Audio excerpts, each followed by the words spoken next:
Hello, everybody. Welcome to a new episode of the Dissenter. I'm your host, as always, Ricardo Lopes, and today I'm joined by Dr. Johannes Mahr. He's a postdoctoral fellow in the Schacter Memory Lab at Harvard University. He will be a professor of philosophy at York University in Toronto next year. His work combines philosophical and empirical approaches to study episodic memory, imagination, and human communication, and those are the topics we're going to explore today. So, Dr. Mahr, welcome to the show. It's a pleasure to have you on. Thank you. It's a pleasure to be here. Thanks for having me. Sure. So, let's start with episodic memory. So, first of all, how would you define it from a philosophical perspective in this case? Yeah, there's been sort of two ways to approach this question, and they're kind of, as it turns out, not necessarily asking about the same thing. And I guess it kind of coincides also with the sort of way that different fields have studied episodic memory. On the one hand, you might wonder sort of what happens when someone takes themselves to remember something, and then you will go study how people remember lists, what happens in their brains, and so on. And on the other hand, you might wonder, under what conditions would we say that someone actually remembers? So what are sort of the normative constraints on saying this is a case of memory? And in philosophy, especially, people have commonly tended to ask the sort of second type of question, the more normative, conceptual kind of question. And in my view, this has always been sort of not the most interesting question to ask. Also because I mean, it can be really interesting from the perspective of sort of showing what kind of intuitions we bring to the table when we're talking about under what conditions someone remembers, right? So it's like tells us something about our sort of intuitive theory about remembering. But my approach has always been more to really take remembering as an empirical sort of psychological phenomenon, and then look at what the structure of that phenomenon is. Under what conditions do people take themselves to remember? What happens in their mind when they take themselves to remember, and so on. But still, so just maybe to, because I think will be relevant later on as well, to sort of shortly introduce the sort of two main ways that people have now come to think about sort of the normative conceptual question. For really a long time, since the 50s, there was this really famous paper by Martin and Deutscher that came out in '66 that introduced the so-called causal theory of memory. Mm-hmm. And according to that theory, in order to remember something, so they did this amazing thing to sort of a priori deduce that there must be something like a memory trace, which is sort of the argument goes, well, in order to remember something, it's not enough that the event just happened or that you experienced the event. There also has to be some sort of direct causal connection between your experience of the event and your current memory of it. Because if that's not the case, then you get all sorts of kind of weird cases where you experienced some event and then you forgot about it and someone else tells you later, and then you have another representation of the event that's just based on that person's telling of it. But we wouldn't want to call that a memory or something like this, So this was for a long time really the majority view. I think it was really amazing in a way that, this was one of the cases where philosophers have really agreed to a large extent for a long time about the correct analysis of term. And more recently, also really based on this sort of psychological study of remembering, another view has emerged, which is sort of that remembering isn't really based on sort of a causal connection, but instead sort of a psychological phenomenon in the present that's based on sort of simulation of a past event that also draws on your experience of that event, but doesn't have to be causally directly connected. And in fact, if you look at the empirical literature, it's very unlikely that it in many cases even is directly causally connected, but it's rather sort of inferential process.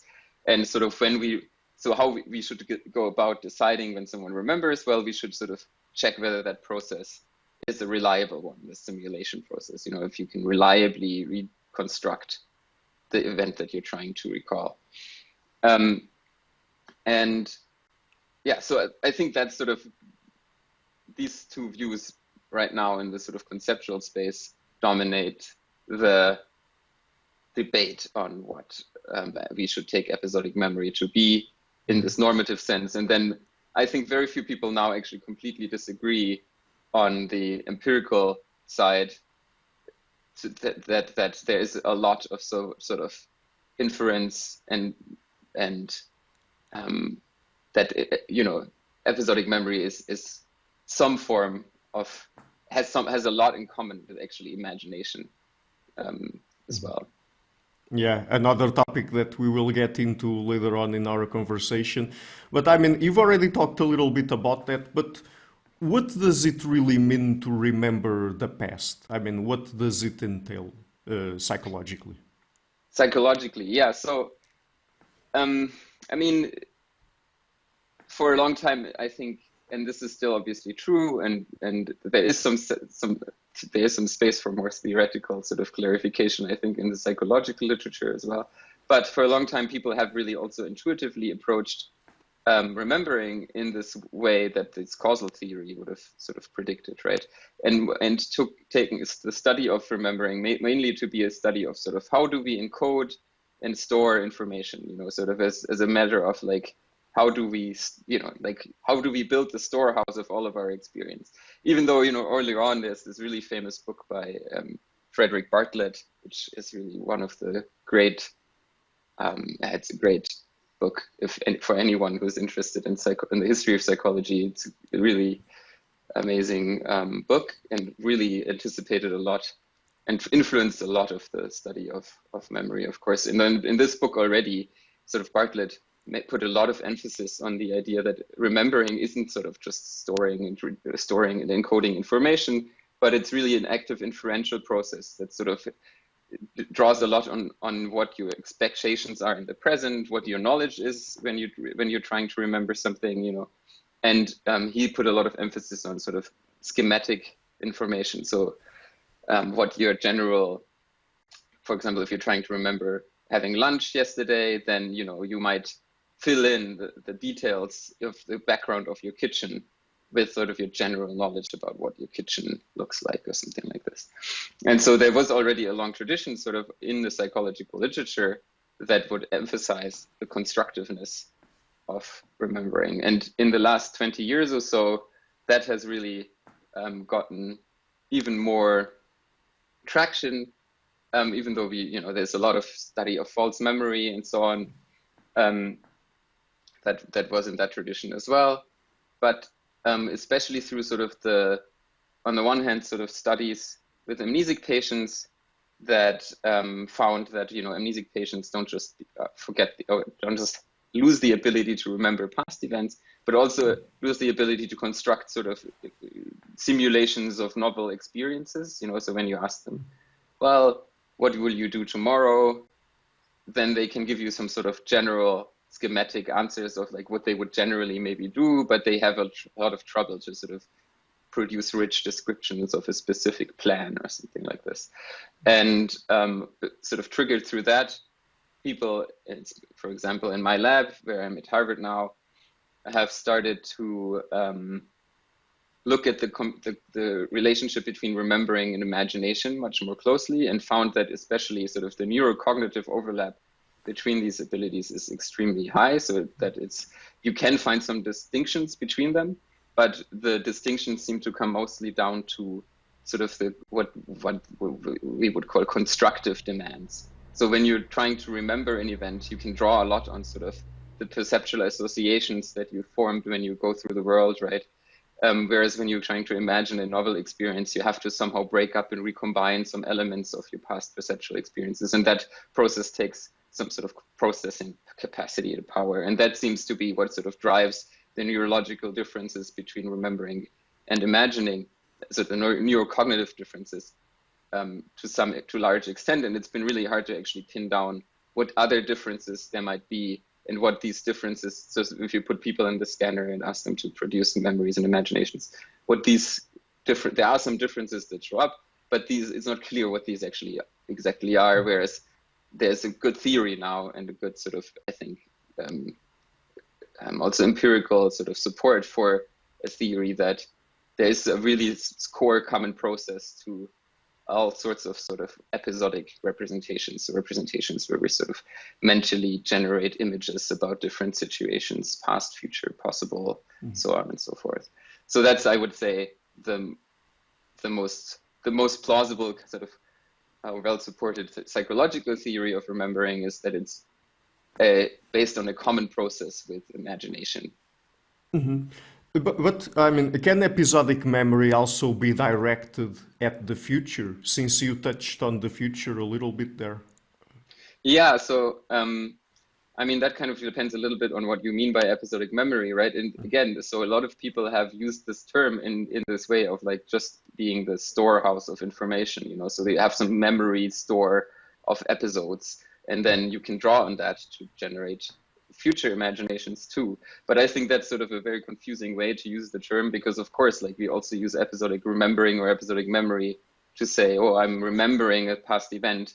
And in that case, you know, you might also draw on, you know, some stored information, or the same kind of stored information, in fact, that you would draw on when you're imagining the future. And so the idea is sort of that this common underlying process that I would call episodic simulation, so it's kind of neutral with regard to whether it's imagination or memory.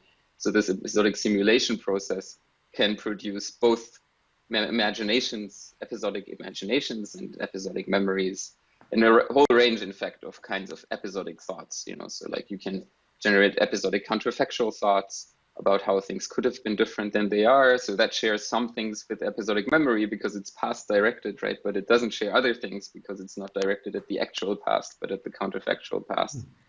And you can generate sort of plans or future counterfactuals. I don't know if they're counterfactuals, but in a similar way, you can imagine possible futures that you don't actually think will come to be or something like this, right? And you can generate predictions, representations of the future that you think will come to be. And all of this sort of draws on a similar core process that is sort of reusing or using elements of past experiences to generate representations of experience that you could have, will have had, and so on in the present. Yeah.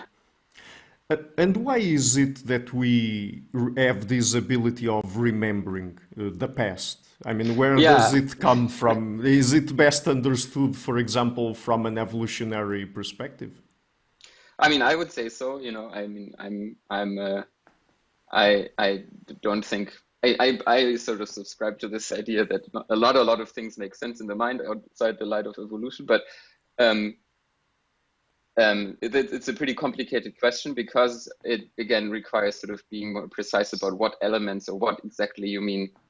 And so my approach to this question has been to sort of use a form to functioning reasoning account, sort of form to function reasoning account, where you first like try to really look at, so what are the kinds of representations, what are the features of those representations that people generate when they remember something, you know, because it's not just sort of they have these mental images of a situation in mind or something like this, but there's also sort of elements that are sort of, I would call them conceptual, you know, or propositional or something like this, where you have, you know, for example, that an image is about the past, and you know that it's about your own experience, and you know that it actually occurred, and so on. And so I think for all of these different elements, the content, sort of the simulation itself, the ability to generate these simulations, and all these little conceptual aspects, we need to be able to tell a story about how they emerge, or what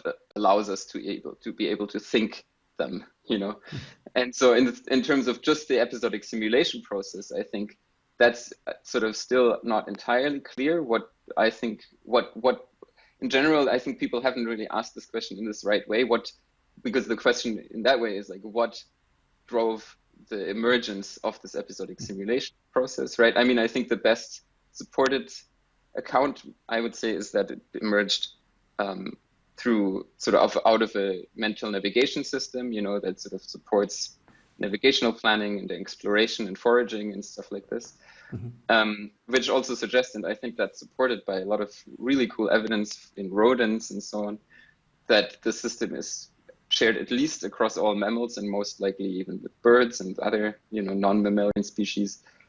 And that on top of that system, that wasn't, so when you need to use, you need to recycle experiences that you've had for navigational planning or something. It doesn't really matter whether they, come from, whether they sort of represent exactly what you've experienced before, or are recombinations in some way, because what matters in that case is like, how will I get to where I want to go, and it's not important that, like, where does that information that you're using come from. So I think on that stage where the system emerged for navigational purposes, it wouldn't make sense in my terms to say that, for example, a rat is remembering something, because the rat is simulating. The simulation might coincide with what they've experienced before, but neither does the rat represent that it's remembering, nor does it somehow track to what extent. It might track other things. It might track, like, have I been here before, or something like this. But on top of that system, once the system was in place, you can think of all sorts of selection pressures that might have caused the system to be functioning to support other cognitive tasks. For example, counterfactual thinking, or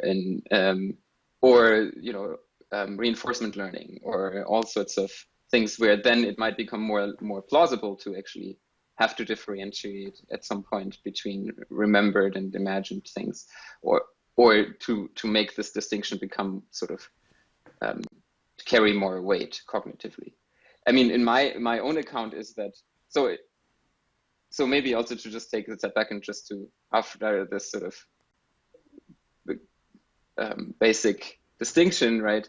There is sort of a debate in this literature on the function of episodic memory that generally distinguishes between two types of functions that the system might have, which on the one hand is sort of what people say is a preservative function, which is sort of to preserve information from the past into the present and allow you to sort of help you learning or make sort of better decisions or something like this.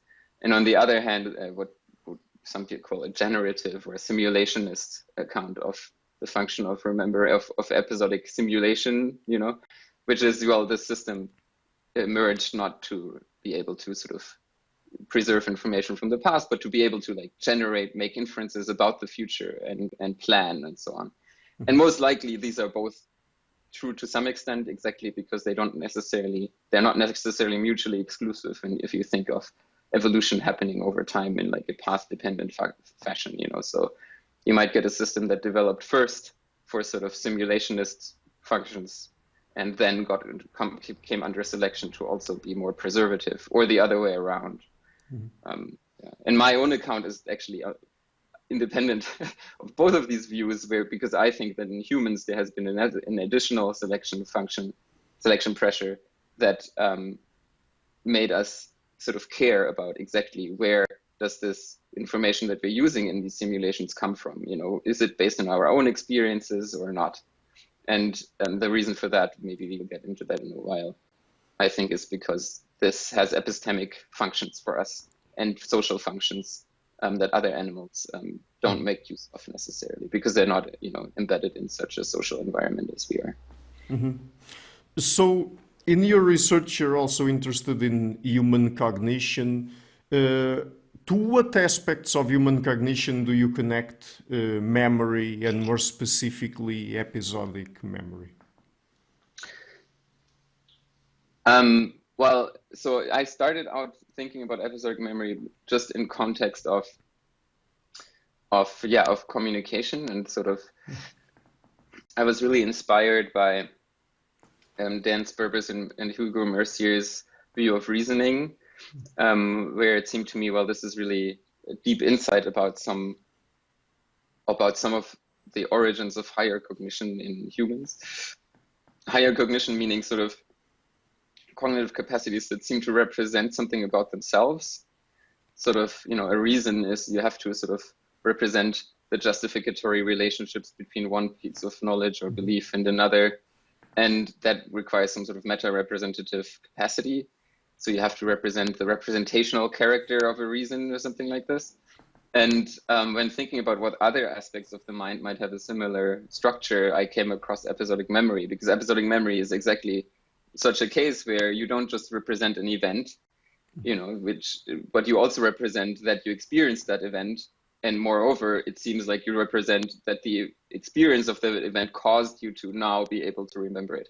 Sort of in this causal theory vein of the causal theory. In my view, it's just the causal theory is sort of a good description of the kinds of things we represent when we remember. What do we take to be true when we remember? And it's sort of a different take on that from the conceptual analysis take. I don't think it's like necessarily you can get from there to there, because if you think that remembering entails you to represent that your experience caused you to remember now, then it might have these truth conditions, and then if it's not the case, you somehow fail to remember or something like this. But these are sort of epistemological quibbles. But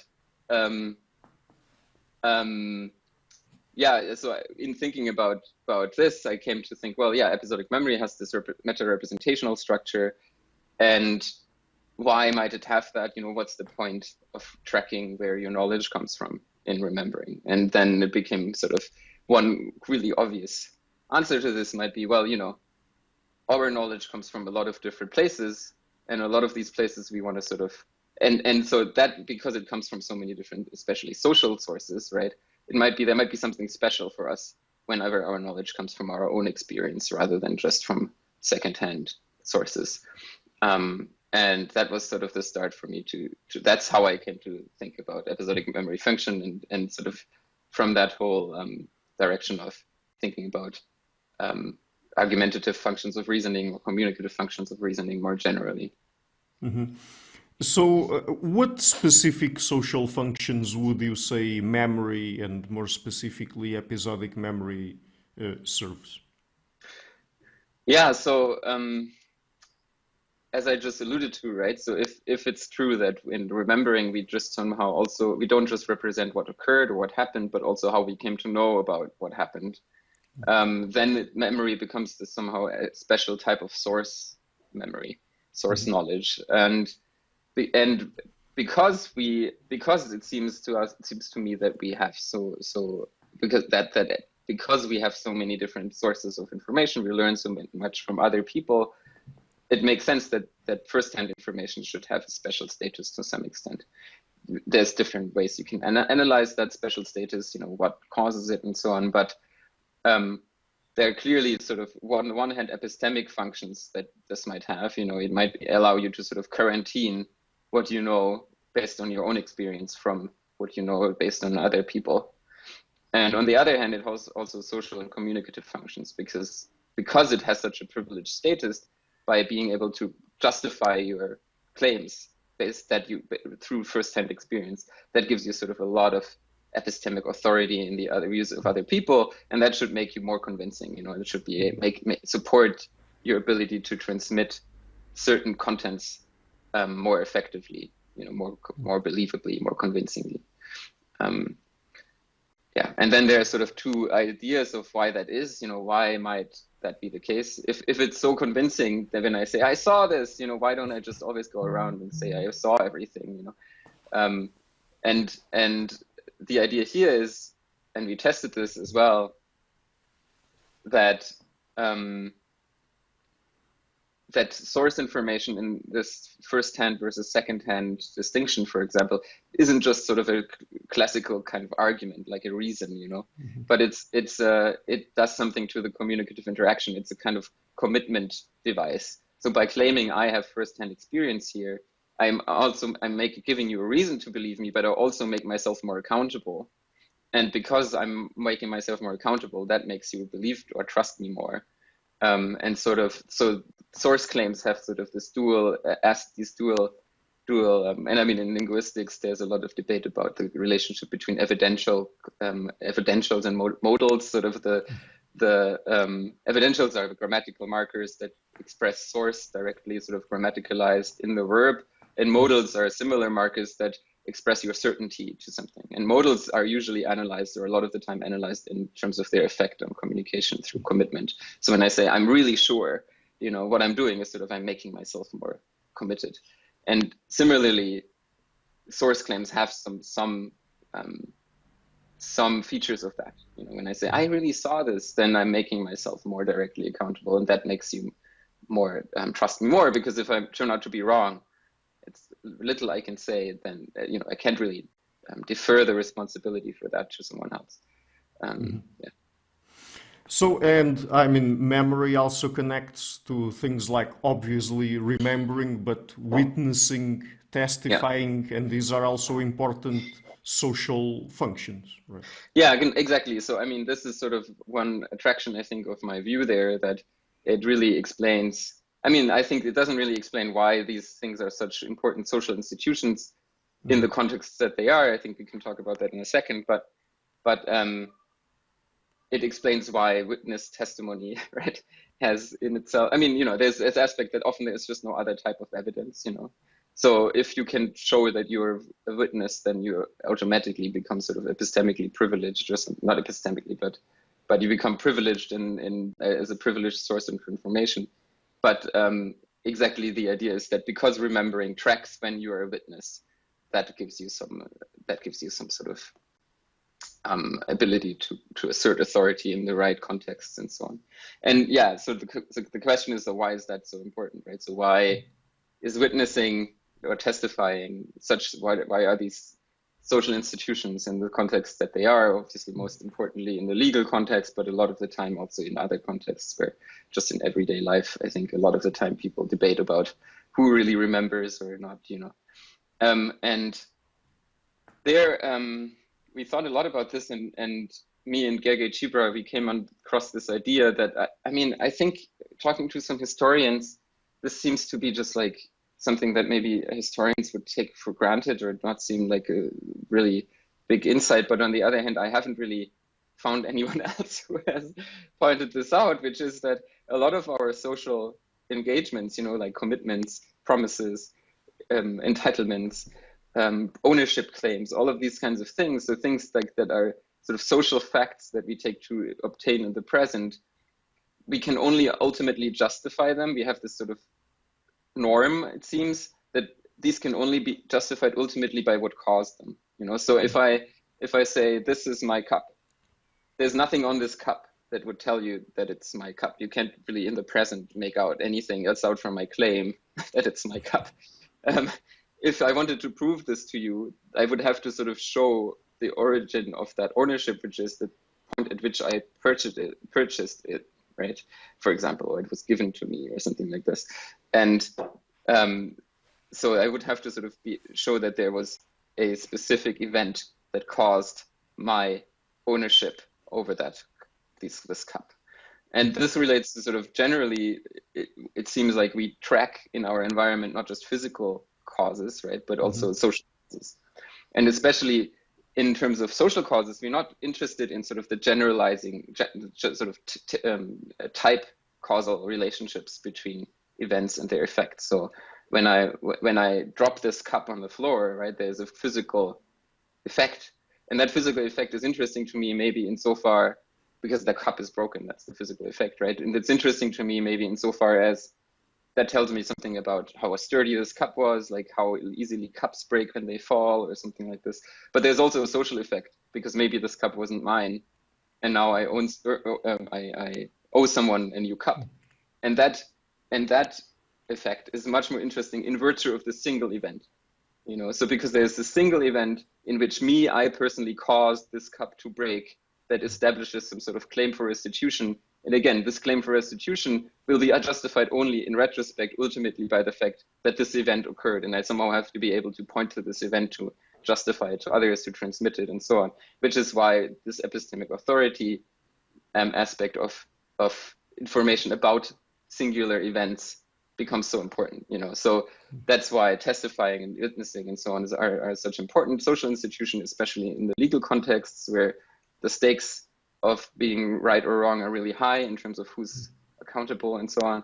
And often there's just no other type of evidence about singular events that just happened and then are very ephemeral, right? Some events cause physical effects that you can sort of then use to retrace what happened.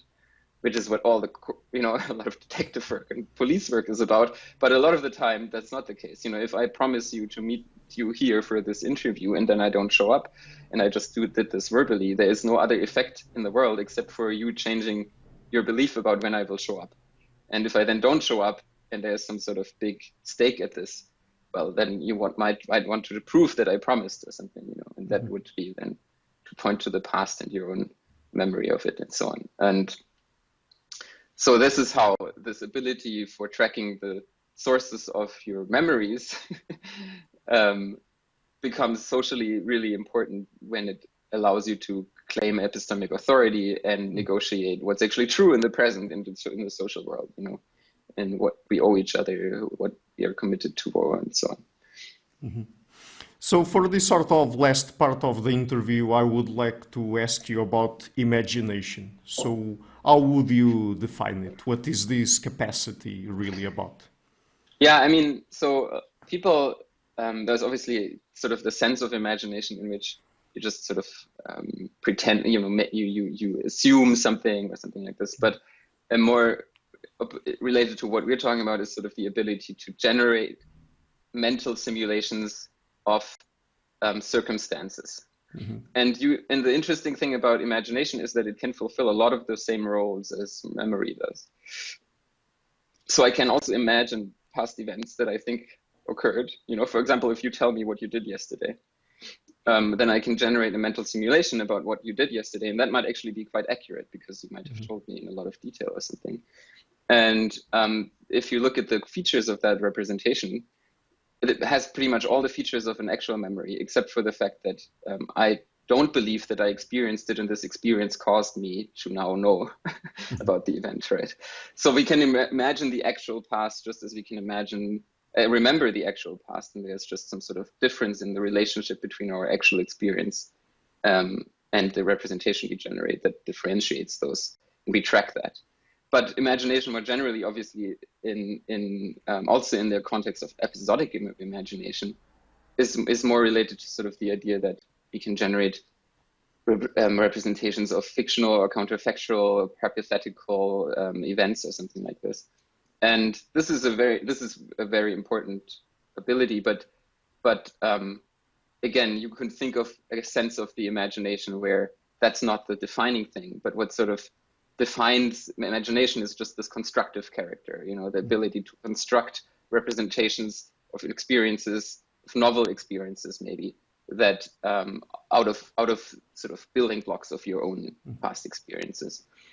And from that perspective, imagination and memory are sort of on a spectrum. They're very similar to each other. It's very hard to find a clear cutoff where you would say this representation is so identical, or so little inference in this simulation is involved that it's clearly a memory, and this representation is so inferential and constructive that it clearly is an imagination. But rather, you can find people taking themselves to remember things that are very constructive, and people take themselves to imagine things that are very sort of unconstructive. And another aspect of imagination, just cognitively, is the amount of semantic schemas or sort of general world knowledge that you have that's involved. So one way people have thought about this is that, when you generate a novel experience, you get some guardrails about how that should look, how it should work through what you know about the world. Again, sort of the example with your kitchen earlier, if you imagine going to your kitchen and making yourself a nice cup of tea, a lot of that will be based on what you've actually experienced in your kitchen, but it also will be based on like your schema of how you make tea, what your outline of your kitchen generally is, who else might come into your kitchen, these kinds of things, which then both in memory and imagination really help you to generate these simulations. Mm-hmm. Yeah, because I was also about to ask you about the relationship between imagination and memory, but as you said, it's really hard to strictly set them apart, right? That's right, yeah. I mean, that exactly was one of the impulses for this simulationist view of remembering that I talked about in the beginning, where people were saying, well, this conceptual analysis of remembering in terms of causal connections doesn't work because empirically speaking, there's really no way to tell. There's no clear cutoff point or no even in the most conservative memory cases, there is still some inference involved that's based on not direct causal connections and so on. So it's has caused a lot of very technical debate about what you do then with memory errors, you know, where people think they remember but don't, or they don't think they remember but do, or something like this. But that's for my interest, that's not so central. I think the agreement, nowadays in the literature, from where I stand at least, is that these capacities consist on sort of a continuum. You know, one interesting thing about that then is, you know, that, well, if the underlying cognitive process exists on sort of a continuum in the extent to which it draws directly on sort of stored past experiences, how come we have such a clear sense of the distinction in our minds between remembering and imagining? You know, when I remember, I don't like somehow think that's sort of, you know, it's like a fluid kind of continuum. No, I feel like, oh yeah, this is clearly a memory, you know, and that must be somewhat a little bit arbitrary where I put the threshold, sort of what in my mind tells me, oh, this kind of representation clearly is a memory, versus all these other kinds are not. And so more recently, I've been working on sort of the idea that how we learn to distinguish between remembering and imagining is something that we socially learn. That's sort of an encultured capacity that develops through social context, through social scaffolding, and so on. And that isn't sort of built into that system from get-go. Is there any specific set of cognitive mechanisms that underlie imagination? Yeah, I mean, I would say it's the same set that underlies remembering. You know, from this perspective, it's all this system that originally developed for navigation and then came to be accepted or selected for more complex planning, more complex conceptual counterfactual thought, and more sort of maybe reliable, preservative remembering. You know, I haven't made my mind up exactly yet on how to think about these sort of this exact. Yeah, I mean, in the end, one would probably have to just tell some sort of story about like how this navigational capacity came to develop into this rich episodic simulation mechanisms that humans have. And I don't have one for that right now, but. Okay, so the same question I've asked you for memory, episodic memory specifically, I'm going to ask you about imagination. So do we have any idea why we have evolved this ability? I mean, is the explanation something about the functions it serves that you mentioned? Yeah, so I think the same analysis I get for remembering doesn't work for imagining. Okay.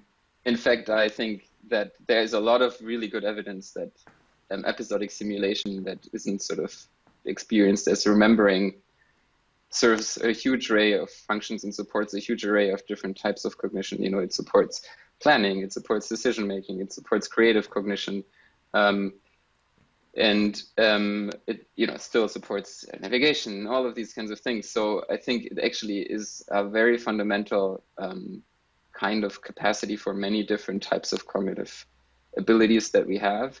I mean, maybe the most obvious important one, which isn't directly maybe the simulation mechanism itself, but the ability to think about possibility in counterfactuals. So that seems to really be involved in causal reasoning and in moral judgments and in all sorts of really basic and important kinds of cognitive capacities. There's a lot of really interesting work being done about the relationship between episodic simulation and counterfactual thought. That, I mean, you know, it's not clear to me yet, at least, to what extent episodic simulation is necessary to think counterfactual thoughts, but it's clear that it's one very effective way that we do it. And, you know, and it really relates to also to, for example, our capacity to think about the future, for example. One way to analyze what thinking about the future is just to sort of apply your ability to think about possibility. And that's really one very important part of human cognition. So one last question, and perhaps this will also serve as a sort of summary about imagination and perhaps a little bit also about episodic memory that we talked about before. What would you say are the main advantages of being able to travel mentally to possible times? Yeah, as I said before, I mean, this is just relates to this ability to think in terms of counterfactuals, right? I mean, maybe to just go a little bit into one example, which is causal reasoning, so one really popular view in psychology and cognitive science right now of how people determine the cause of something is that they generate counterfactuals of how something could have, how the effect could have otherwise been produced, and then to sort of pick the most counterfactually efficacious. So if you would have changed that, would that have an effect on the effect? And if it doesn't, then it's not the cause. Sort of that's the idea, And so once you do sort of this analysis and find, oh yeah, if I changed this thing, that would have really drastically, completely changed the effect. Then this is sort of the candidate cause that people select. And so this is just, and that relates again also to moral judgment, because when you assign moral responsibility, then you go through a similar type of reasoning is the idea, and their sort of counterfactual simulation is sort of the central capacity is, and that really pervades also all kinds of cognitive tasks where you have to do some sort of causal reasoning. And so just one example, I think there are others where you have to do, like, you could think about this, for example, some really cool work about value learning that you can do by simulating, and another is future discounting. That has been a lot of sort of in intertemporal choice tasks. There's been some really brilliant work about the importance of episodic thinking about the future and possible futures, and your ability to sort of value future rewards more similarly to presently available ones, so as to counteract the sort of discounting function that you have about the rewards that are far away in the future, which makes you a more patient decision maker and more sort of, that's the idea. And there's like a lot of debate in that literature, but I think it's by now pretty clear that in humans, at least in healthy humans, that's what people use to sort of make decisions about whether to go for a presently available reward or a later reward. Okay, so Dr. Mahr, just before we go, would you like to tell people where they can find your work on the internet? Yeah, I mean, I'm on Twitter. You can find me there at Johannes Mahr. And I have a website, which is just johannesmahr.com. And yeah, just general, all the usual academic spaces where if you just type in my name, you'll find my work. If anyone has any questions or wants to reach out, I'll always happily hear and respond. Okay, so thank you so much for taking the time to come on the show. It's been a real pleasure to talk to you. Thank you. Yes, likewise. Thanks a lot. Hi guys, thank you for watching this interview until the end. If you like what I'm doing, please share it, leave a like, hit the subscription button, all of those things you already know. And please consider supporting the show either on PayPal or Patreon. All of the links will be in the description box of the interview, starting at $1 per month, so it would be a great help. This show is brought to you by Enlights, Learning and Development Done Differently. Check their website at enlights.com. I would also like to give a huge thank you to my main patrons and PayPal supporters: Karen Litzke and Blanchett, Pererga Larson, Lau Guerrero, Francis Ford, Hans Frederick Sunder, Ricardo Vladimiro, Greg Healy, Adam Castle, Olaf Alex, Jonathan Wiesel, Jacob Klinkby, Matthew Whittingbird, Arno Wolf, Tim Hollis, Eric Alenia, John Connors, Paulina Barron, Philip Force Connolly, Jerry Mueller, Herbert Gintis, Rutger Vosbo, Weingarder, Beckenhuberger, Goldstein, Dan Demetrio, Robert Windager, Rui Narcio, Arthur Coe, Zup, Marco Neves, Colin Holbrook, Susan Pinker, Bernardo Seixas, Pablo Santurbano, Simon Colombo, Jorge Espinha, Phil Kavanagh, Mark Blythe, Roberto Inguanzo, Michael Stormir, Eric Neumann, Samuel Andreev, Tiago Nunes, Bernard Hugni, Alexander Dunbauer, Fergal Cusson, Evan Bodrenko, Al Herzog, Don Ross, Jonathan Librant, Oslam Bullitt, Nathan Nguyen, Stanton T, Samuel Correa, Eric Hines, Mark Smith, J.W., João Eira, Tom Hummel, David Sloan Wilson, Yacila Dez Araújo, Eden Solon, Romain Roach, Dmitry Grigoriev, Diego Londonio Correa, Tom Roth, Yannick Punter, Adana Rusmani, Charlotte Bliss, Nicole Barbaro, Adam Hunt, Pavel Ostazewski, Nelek Bach, Catherine and Patrick Tobin, Al Ortiz, Guy Madison, Gary G. Hellman, João Linhares, Lida Cosmidis, Sam Afzal, Adrian Yegi, Nick Golden, Paulo Tolentino, João Barbosa, Jules Price, Edward Hall, Edin Bronner, Franca Bortolotti, Gabriel Pons Cortez, Ursula Litske, Denise Cook, Scott, Zachary Fish, Tim Duffy and Trader in NYC. My producers Izar Webb, Jim Frank, Lucas Stafiniak, Ian Gilligan, Luís Caetano, Tom Vanagdam, Curtis Dixon, João Linhares, Benedict Mueller, Vega Guidi, Sardus France, Thomas Trumbull, and Nuno Welder. And my executive producers Michel Rugieski, Rosie, James Pratt, Matthew Lavender, Sergio Codreanu, and Bogdan Kanivets. Thank you for all.